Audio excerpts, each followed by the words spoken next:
Hello guys, আমি Mayukh, Saratchandra Chattopadhyay government medical college and হসপিটালের first ইয়ারের স্টুডেন্ট।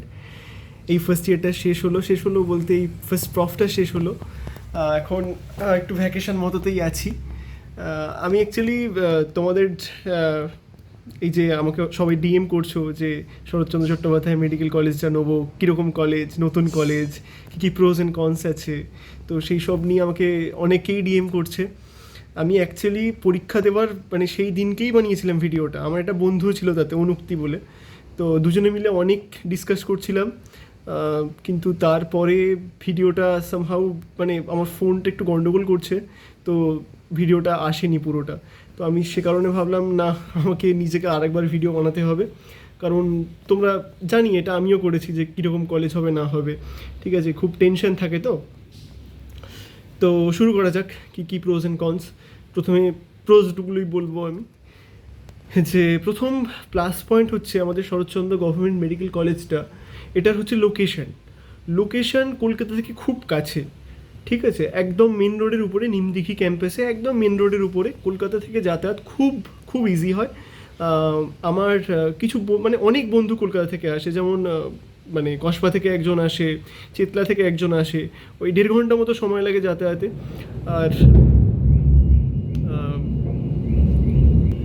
তারপরে ওদিকে অনন্যা আছে, সুমাল্য আছে, তো বহুজন এ করে আসে কলকাতা থেকে, তো খুব একটা চাপের ব্যাপারটা না। তুমি চাইলে এখানে রেন্টেও থাকতে পারো। আর আরেকটা প্লাস পয়েন্ট হচ্ছে লোকেশানেরই, এটা স্টেশন থেকে খুব কাছে, মানে 7 মিনিটস পায়ে হাঁটা দূরত্ব স্টেশন থেকে, তো মানে যাতায়াতটা খুব ইজি। মানে আমাদের পুরনো ক্যাম্পাসটা, এবার নতুনটা একটু হয়তো 10 মিনিট টোটো করে আসতে হবে। নতুন যে নিমদিঘিটা, আমরা এখনও এতে আছি, মানে পুরনো বিল্ডিংটায় আছি। তোমরা যখন আসবে নতুন ব্যাচ, তখন তোমাদের নতুন বিল্ডিংটা মনে হয় শিফট করানো হবে, কারণ ফিজিওলজি বায়োকেমিস্ট্রি ডিপার্টমেন্টটা তৈরি হয়ে গেছে স্যার বলছিল। আর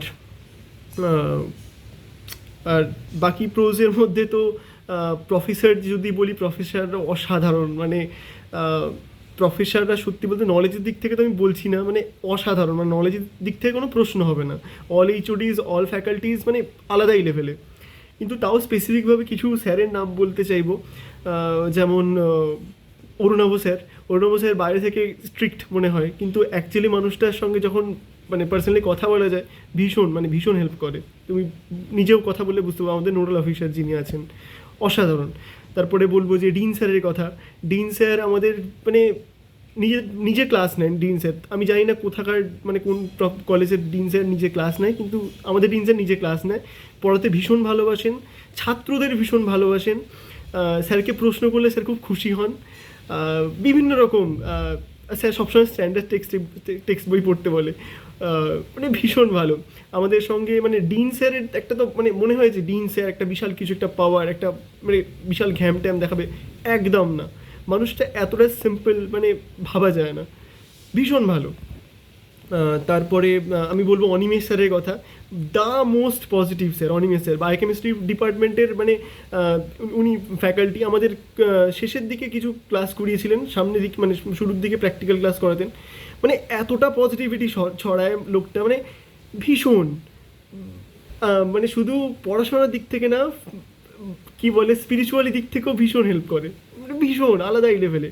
আর উনি যখন বায়োকেমিস্ট্রি পড়ান না, আমার মনে হয় মানে মানুষটা পড়াচ্ছে, মেডিসিন পড়াচ্ছেন, এত ক্লিনিক্যাল বেস করে, মানে অসাধারণ লাগে অনিমেষ স্যারের মানে ক্লাস বিভৎস। বলবো কৌশিক স্যারের কথা। কৌশিক স্যার হচ্ছে দা গার্জেন, মানে কিছু প্রবলেম তো কৌশিক স্যার মানে এতটাই স্যার নিজে, আমি বলবো মানে কিছু পয়েন্টস বলছি, স্যার নিজে শনিবার করে নিজে এক্সট্রা করে ক্লাস নেয়।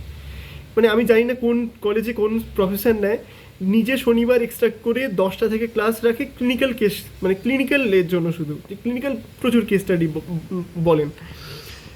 আমি জানি না কোন কলেজে প্রফেসর করান এরকম। তো আমাদের প্রফেসরদের সঙ্গে আমাদের সম্পর্ক ভীষণ ভালো। আরও কিছু কিছু নাম ছেড়ে গেল, আমি মানে সবাই ভীষণ ভালো। বনানী ম্যাম হয়ে গেল, ওদিকে জিবি স্যার হয়ে গেল। প্রথম তোমার মনে হবে যে খুব স্ট্রিক্ট, ঠিক আছে, কিন্তু অ্যাকচুয়ালি প্রচণ্ড, মানে এক্সাম টাইমে তোমরা বুঝতে পারবে যে এতটা সাপোর্ট করেন না সবাই, মানে তোমরা মুগ্ধ হয়ে যাবে, রীতিমতো মুগ্ধ হয়ে যাওয়ার মতোই। প্রফেসরের দিকটা গেল, আবার এবার এসছি সিনিয়রের দিক থেকে। তো সিনিয়র জুনিয়র রিলেশনশিপ আমাদের এখানে খুব ভালো। মানে অনুক্তি বলছিল তোমার আমার অনুক্তি ভিডিওটা থাকলে খুব ভালো হতো। অনুক্তি হস্টেলে থাকে, আমি তো হস্টেলে থাকি না। তো অনুক্তি বলছিল যে রাত 2টোর সময় এক্সামের আগের দিনে জিজ্ঞাসা করতে এসছে সিনিয়ররা যে মানে সব ঠিকঠাক তো, ঠিক আছে। আর হ্যাঁ, প্রথম দিকে ওদের একটু ইন্ট্রো মতো হয়েছিল, মানে সব কলেজেই র্যাগিং তো হয় কিন্তু আমাদের কলেজে হয়নি। তুমি যত ভালো কলেজেই চলে যাও, র্যাগিং হয় না, র্যাগিং হয় না, ওরা মুখেই বলে। র্যাগিং সব জায়গায় হয় কিন্তু আমাদের কলেজে হয়নি, আমি তো এটা বলতে পারি। যদি তুমি বলো তো একটু ইন্ট্রো মতো হয়েছিল, সেটা তো স্বাভাবিক, মানে ইন্ট্রো তো স্বাভাবিক, যে কী নাম, কোথা থেকে এসেছিস, জাস্ট ওইটুকুই হয়েছিল, হস্টেলেও হয়েছিল, কেউ জোর করেনি। তাতেও কেউ আপত্তি করেছিল, আমার একটা বন্ধু আপত্তি করেছিল, তাকে ছেড়ে দিয়েছে, বলছে ঠিক আছে ভাই তুই চলে যা, তোর দ্বারা মানে তোকে ইন্টারাক্ট করবো না, তুই চলে যা। এবারে তোমার মানে কলেজে যাচ্ছ, তোমার সিনিয়রকে তো তোমাকে জানতেই হবে, তাই না? ওটাকে র্যাগিং বলে না। আর আমি ডেস করার আমাকে কেউ কোনোদিন জিজ্ঞাসা করেনি, তো র্যাগিং তো হয় না। আর আশা করবো যে আমার ক্লাসমেটরা বা আমি তো র্যাগিং করবোই না, এটুকু তো মানে খুব শিওর থাকো। মানে র্যাগিংয়ের দিক থেকে কোনো চাপ নেই। আর তারপরে তুমি সিনিয়রদের সঙ্গে বিভিন্ন রকম আমরা ইভেন্ট হোস্ট করেছি। তোমার যেমন সরস্বতী পুজো, তারপরে হোলি, ইফতার পার্টি, মানে ভীষণ মজা করেছি। এই তো রিসেন্টলি ফ্রেশার্স হলো, ভীষণ মজা হয়েছে। তো জুনিয়রদের সঙ্গে আমার বন্ধুরা ঘুরতে, সরি মানে সিনিয়রদের সঙ্গে আমার জুনিয়ররা ঘুরতে গেছে, মানে তাহলে বুঝে নাও ওরা সিনিয়র কম, মানে ফ্রেন্ডস বেশি, ভীষণ হেল্প করে। তো আর তুমি যদি বলো যে ল্যাব কীরকম, ভীষণ ভালো ল্যাব, মানে মানে এমন কিছু জিনিস নেই ল্যাবে নেই। লাইব্রেরি কীরকম যদি বলো, লাইব্রেরিতে সব রকম বই আছে, আমরাই বরং মানে ওখানে গিয়ে গল্প টল্প করি, লাইব্রেরি যথেষ্ট বই আছে, তুমি পড়ে শেষ করতে পারবে না, এমন যত মানে নাম নেবে সব বই আছে ওখানে, গ্রেস থেকে শুরু করে সমস্ত স্ট্যান্ডার্ড টেক্সট বই আছে। তো ইনাফ কোয়ান্টিটি আছে, ঠিক আছে, তুমি চাইলে তুমি নিয়ে পড়তে পারো, কোনো সমস্যা নেই।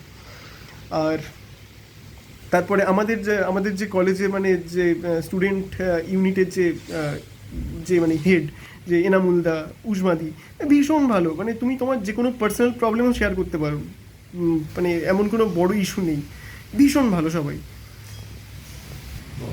আচ্ছা, কনসের মধ্যে আমি বলতে চাইবো যে আমাদের কলেজটা টেম্পোরারি, এটা একটা কনসের মধ্যে, মানে এটা একটু আমরা আপসেটই আছি, খুব মানে অ্যাংসিয়াসলি ওয়েট করছি যে কবে আমাদের নতুন কলেজটা হবে। সবাই নতুন কলেজে চলে গেছে, তো আমরাই নতুন কলেজের জন্য ওয়েট করছি। তো ওটা একটা খারাপ লাগার দিক বলতে পারো, যে কিন্তু সেটা তো অথরিটির ব্যাপার, মানে কাজ চলছে, অনেকটাই কাজ হয়ে গেছে, তোমরা এসে দেখতেই পাবে যে অনেকটাই কাজ হয়ে গেছে। তোমাদের নতুন ব্যাচকে আমাদের পুরনো কলেজে তো ঢোকাবে, মানে পুরনো টেম্পোরারি কলেজ থেকে তো ঢোকাবেই না, ওটা তোমাদেরকে নতুন কলেজেই ঢোকাতে হবে, এটা নিয়ে কোনো নেই। আর কলেজ ক্যান্টিনটা, আমাদের যে ওল্ড ক্যান্টিনটা আছে, তো ওই ওল্ড ক্যান্টিনে, এই ক্যান্টিনটি একটু ছোটো, কিন্তু খাবার দাবার খুব ভালো, মানে আমি তো ক্যান্টিনেই খাই, খুব ভালো খাবার দাবার। আর কিন্তু নতুন যখন তোমরা চলে যাবে, ওখানে বড় ক্যান্টিন আছে, ওই নতুন কলেজে বড় ক্যান্টিন আছে। আর হস্টেলে অনুক্তি বলছিল যে ওদের একটু জলের সমস্যা আছে, মানে খাওয়া দাওয়ার জল না, একটু একটু সমস্যা আছে, মানে ওয়াটার পিউরিফায়ার মনে হয় সিনিয়রদের একটা আছে, জুনিয়রদের একটা আছে, মানে আমি ঠিক জানি না, অনুক্তি বলছিল ওটা। তো ওইটা একটু একটু সমস্যা আছে, আর বাকি কোনো সমস্যাই নেই, সিনিয়ররা খুব ভালো। এবারে আমি বলবো যে আমার পার্সোনাল অভিজ্ঞতা বলতে, আমি কিভাবে কলেজ চুজ করেছিলাম। যখন চুজ করেছিলাম, আমি প্রথমে কলকাতার কলেজগুলোকে আগে দিয়েছিলাম যখন এ চুজ করি।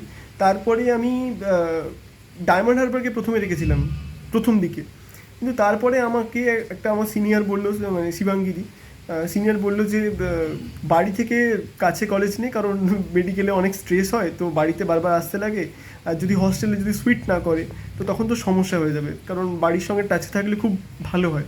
তো আমি তাই জন্য বাড়ির কাছে কলেজটাই নিলাম, হাওড়া। আর আমি তো একটু হোম সিকনেস আমার আছে, আমার এটা অস্বীকার করার কোনো জায়গা নেই।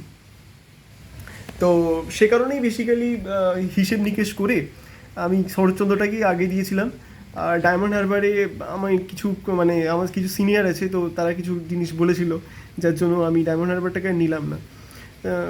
সেটাও তার মতো ভালো কলেজ, আমি তো জানি না ওখানে কী রকম হয়, আমি জানি না। তারপরে আমি তো আমার আগের ভিডিওতেও তোমরা শুনেছো যে আমার রামপুরহাট হয়ে গেছিলো, মালদা মেডিকেল কলেজ হয়ে গেছিলো।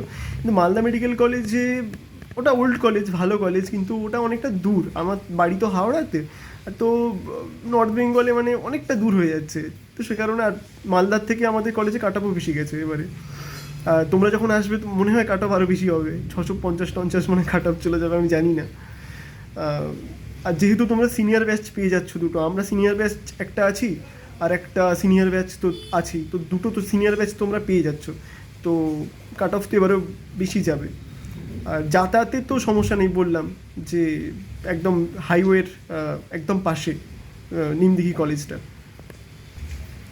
এবারে তোমরাও বিভিন্ন সিনিয়রদের থেকে খোঁজ খবর নাও, আমি তো চাইবো তোমরা আমাদের কলেজেই আসো। এবার তোমরা নিজেদের মতো খোঁজ খবর নাও, একটু চোখ কান খোলা রাখো। আমি বলছি মানে যে সব কথা বিশ্বাস করে নিতে হবে এরকম কোনো ব্যাপার না। আমি চেষ্টা মানে আমি আমি তো চাইবো আমার কলেজে আসো, এবারে বাকিটা তোমাদের ব্যাপার। তো ভালো করে কাউন্সিলিং করো, দেখো দেখো তুমি তোমার তোমার নাম্বারে তুমি বেস্ট কলেজে নেওয়ার চেষ্টা করো, এটুকুই বলবো।